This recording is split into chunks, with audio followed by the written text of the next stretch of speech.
Welcome to the Amazing Digital Circus! Pomni. Pomni. Hey! You all right there? No. Hello, my name is Ryan, and this video is my fan theory.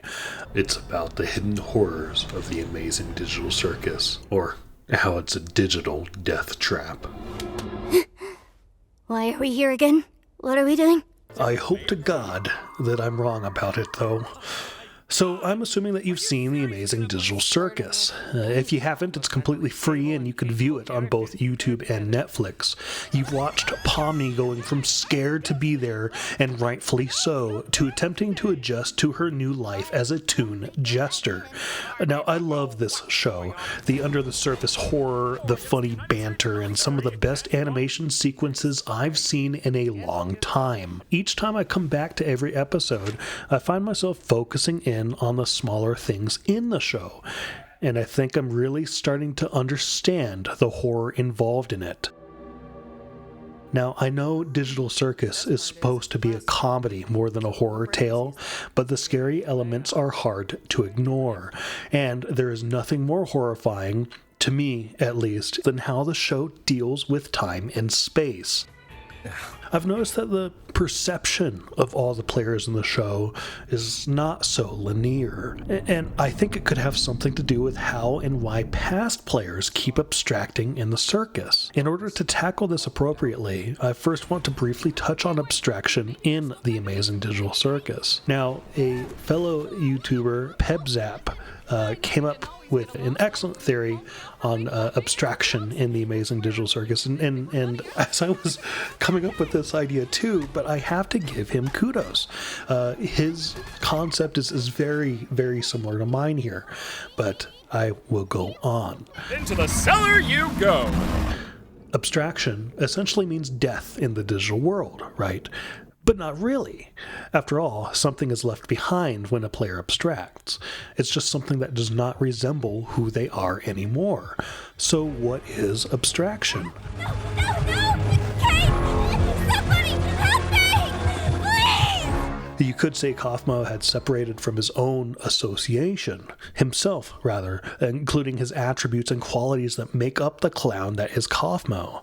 But I think, especially when you consider the world of the digital circus as a computer program, a video game, the idea that Kaufmo is now removed from the digital circus is an apt description. It is now clear that somehow Kaufmo was replaced with a corrupt version of himself that cannot match with what used to be him. To use the Latin term of abstraction, I believe that Kaufmo somehow drew himself away from the world of the Amazing Digital Circus to the point where his personality is corrupted and the program doesn't know how to process him anymore. It's like the program is looking for K, as in Kaufmo, but K is replaced by Z, so the game can render and process Z, but K cannot be found. Kaufmo cannot be found. Now, considering Kinger's wife was able to emotionally connect with him briefly, sort of defeats that thought process, but it's still true that Kinger's wife didn't fully retain herself or come back to normal. So, what does abstraction have to do with time and space in the Amazing Digital Circus? Well, I keep looking at the scene where Gangle asks Jax if time is even real in this place. How long has this shift really gone on for? 6 hours? 8? 24? A week? A year? Does time even move in here?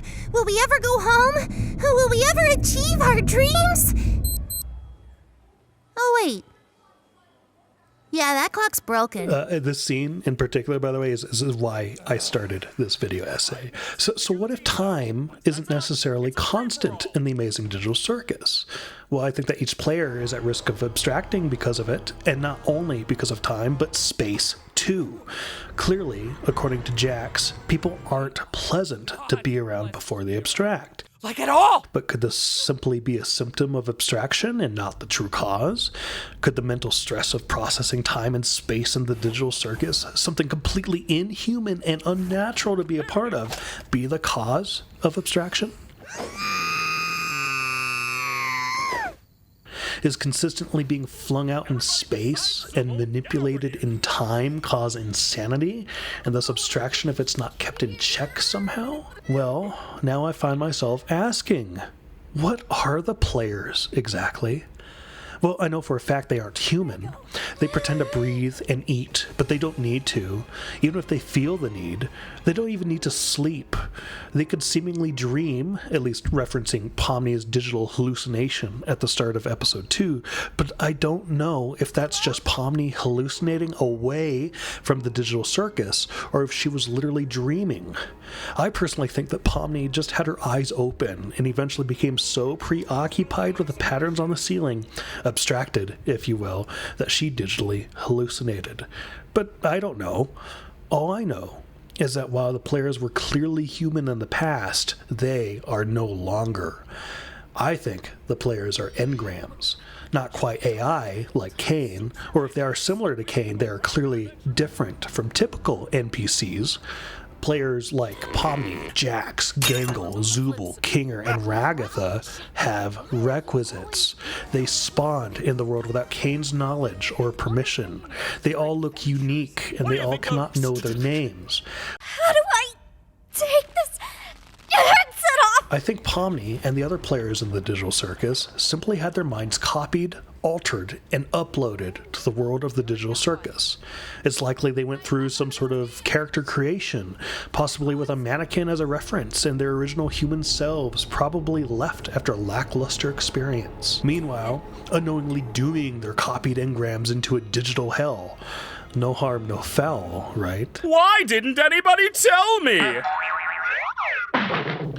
So if the players are engrams, then what becomes of them? Well, I think any consciousness living in the digital circus would be fragile. Think of things from their own point of view, a player's point of view. You don't know it yet, but you quickly find out that you are no longer human. There is no escape.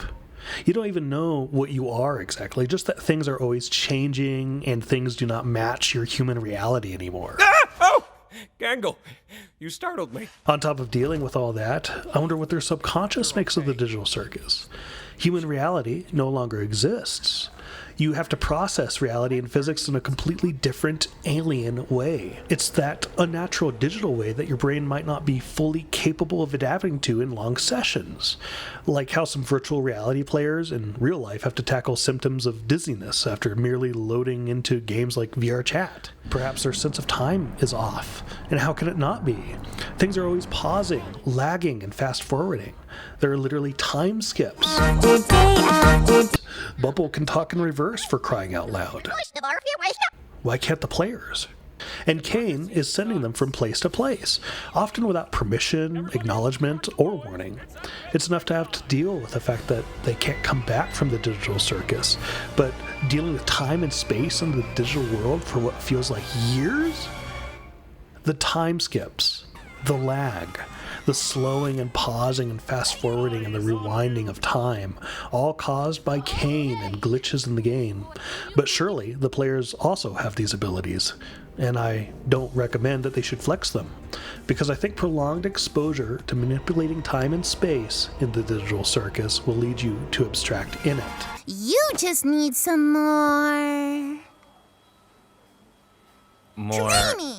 The most egregious form of time and space manipulation, in fact, comes from the players themselves. It's clear to me that they regularly indulge in a culture of revenge and punishment, such as how Gangle literally created the re-evaluation room for Jax as punishment for not playing along with the Spudsies' adventure. When did you make this? No. And Jax has a point. When did Gangle make this? Did Gangle make this before the adventure started with Caine? Well, maybe. The scary part is that I think the other players could not perceive this as happening, like their minds or their engrams were put on pause, loading, if you will, while Gangle worked with Caine to make the adventure in the employee training room. More likely, she makes the training room after the fact. I mean, she calls Caine and pitches the idea for punishment herself. Wondering if you could maybe have a punishment waiting for them at the end of the day if they do a terrible job. Wait, what? Come on. Gangle clearly worked on this room with Caine. She's still wearing her new mask that Zooble gave her from the start of the episode during the training video. Don't get me started on some of the social media things that Glitch put out recently. You know Ming? Hi, I'm Ming. You know that Glitch gaslighted us with an image of Ming being in the digital circus all along?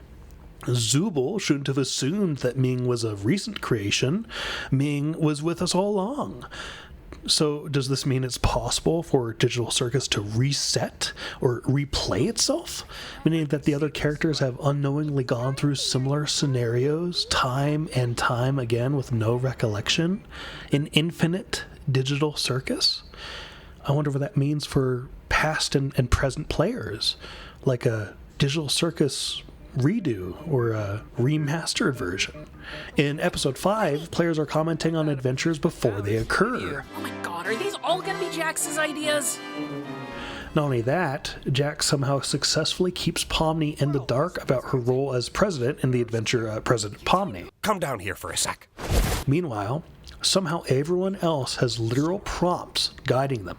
The prompt that Kinger has looks like it could be written by Jax and not by Caine. It even mentions the baby lamp, to fuck with Pomni, ignoring the fact that Zooble and Gangle are seen with new animal bodies during Jax's hunting adventure. The implications are severe. Players are knowingly and unknowingly being manipulated. Their sense of time is being warped. Their bodies are forced to change without warning. They endure punishments not only in the hands of Caine, but dealt upon by each other. An eye for an eye, tit for tat. Punishment. So as far as physical manipulation goes, we could go back to the hunting adventure that Jax did, but there's more. Specifically, Pomni's possession in episode 3, where her body is forcibly controlled by this digital demon. And I think she was conscious for the whole time.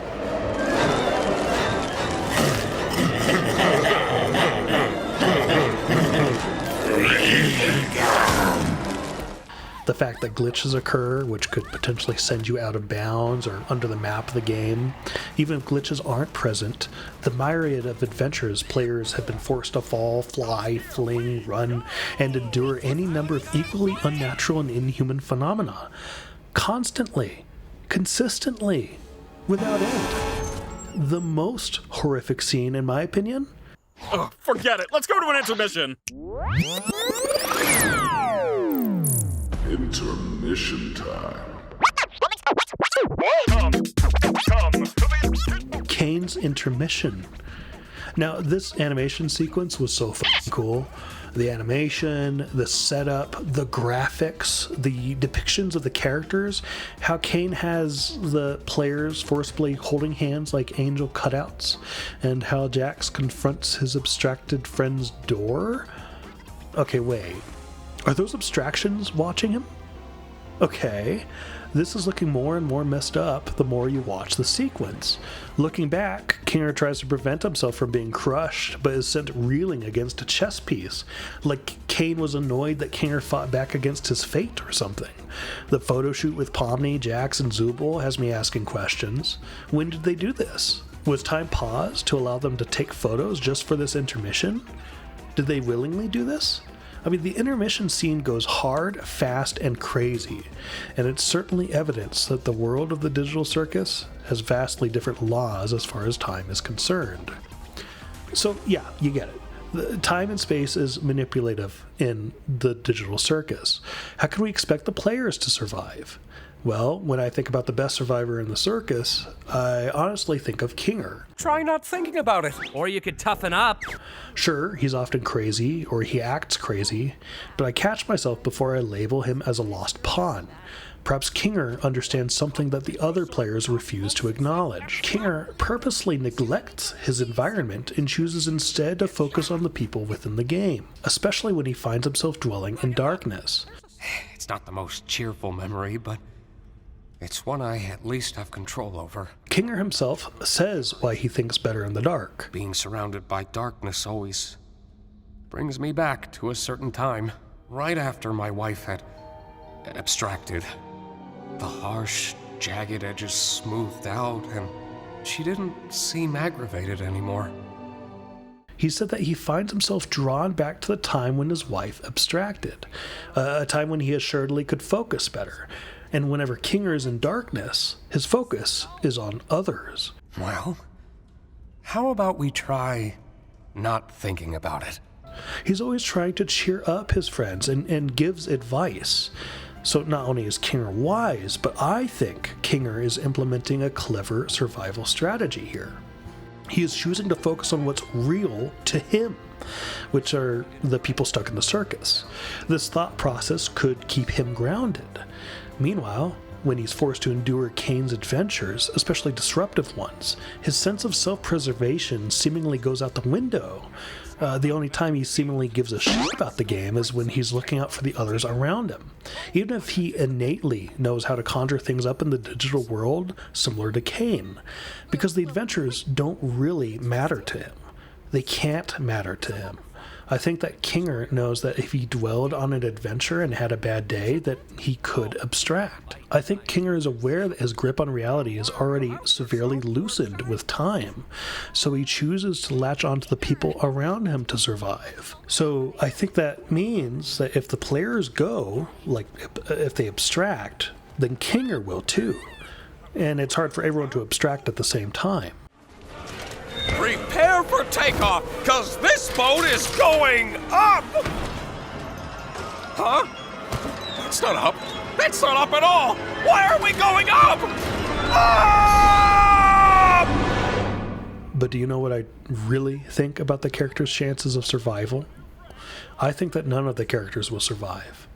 I truly believe that the characters in the circus are digital engrams, pseudo-AI that are all condemned to abstract eventually. While unlikely, I think it's even possible for Caine to abstract, or quote-unquote die, in a way similar to abstraction. He'll probably be reset or changed in some way. Hell, some of the other players may be reset too, if that replay theory is a thing. I think Bubble will be involved, seeing as how both Caine and Bubble are seemingly inseparable, no matter how much the moon may protest that. You may not have noticed in episode 4, but it's certainly strange that Caine's tongue is seemingly attached to Bubble's tongue too, as far as Caine surviving in the digital circus. It's certainly a toss-up. Caine was literally programmed to be in the digital circus.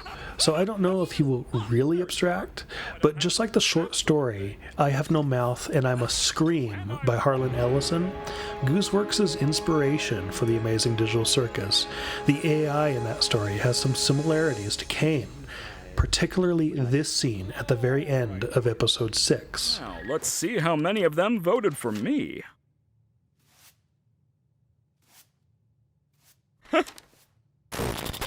Now wait. Freeze it right there. Those eyes, that exact visage as he's glitching out. It looks awfully similar to a cover art for I Have No Mouth and I Must Scream. Now in the future I'm just going to quickly call this short story No Mouth Must Scream, because why do proper title when quick title work? I mean look. This image is proof of what Gooseworks is turning Digital Circus into. It's a slow-motion horror show with Caine at the heart of it. In Ellison's work, the AI in that story, known as Am, is seemingly completely different compared to Caine. Hate. Let me tell you how much I've come to hate you since I began to live. For 109 years, I've kept you alive and tortured you. And for 109 years, each of you has wondered, why? Why, Ray? Caine is a program made for a video game, which is the Amazing Digital Circus. He's just as stuck as his players, and he tries to make fun adventures for players to maybe keep them sane. Am, meanwhile, is a real-world artificial intelligence gone rogue, designed for military warfare and control. But he's taken over the world for over a century during the events of No Mouth Must Scream. If you haven't read or listened to the short story, I recommend it, especially listening to it. Because when you enjoy that story and when you look deeper, you'll start to see terrifying similarities between Gooseworks' Caine and Ellison's Am. How Am named Nimdok, similar to how Caine named Pomni. how Am is conserving 5 people for his own malevolent deeds. But what happens to Caine when his attempts to provide wonderful adventures for his players falls flat? Piano, I'll tear you to pieces! What happens when Caine learns to hate and chooses to enforce his will upon the others, similar to how Am can? If the word hate were engraved on each nanolangstrom of those hundreds of millions of miles, it would not equal one billionth of the hate I feel for humans at this micro instant. Hell! Of course I'd be in hell. How could I not be in literal hell right now? Because make no mistake, Caine can and has imposed his will on the others. He can manipulate people just like Am can. Whiskey sour, but hold the egg white, since I'm a vegan. What? I hate this! How is this even possible? I thought Caine couldn't... One of the few things I don't have control over are your minds. Don't believe Caine when he says he cannot manipulate minds, because he can, and he has in direct and roundabout ways. He has the power to remove people's mouths so they cannot scream. What did you even zip up? I don't have a mouth. At least in theory. I mean, clearly Zooble wasn't halted from speaking here, but it's really on the nose. Caine can torture, and in ways he hasn't done before. Only in ways an AI could think of. How's your wife, King? Like Am can. Now, at the same time, Caine can be seen as a victim. In No Mouth Must Scream, there are many theories that relate to Am as being a victim, similar to being in the same position that Am put Ted in, another character in the short story. He has no mouth and no discernible way to escape his fate, and so too Am is unable to live the life of a natural human being, forever constrained by his programming and never able to move. Caine might turn into a victimized monster in the digital circus, and it's nobody's fault but the programmers that made him. That's so terrifying. I'm sorry, what? I started this video thinking I'd have the perfect answer for what makes the digital circus so interesting for people. I thought that answer was that time and space helped play a role in abstraction and in how the world of the digital circus worked. But now I'm left with more questions, more ponderings for others to wonder as we wander down the digital world of the Amazing Digital Circus. I'm thoroughly impressed by the writing of the show. Gooseworks, the writers, the animators, the voice actors, and everyone else involved in producing this show. Glitch Productions knows exactly what they're doing. I'm just glad that I'm not in the digital world. I fear I would abstract far sooner than any of the players. I hope they don't perish. I look forward to being wrong. But with the evidence that is mounting, the world of the digital circus is a death sentence. To hell with you all. But then, you're already there, aren't you?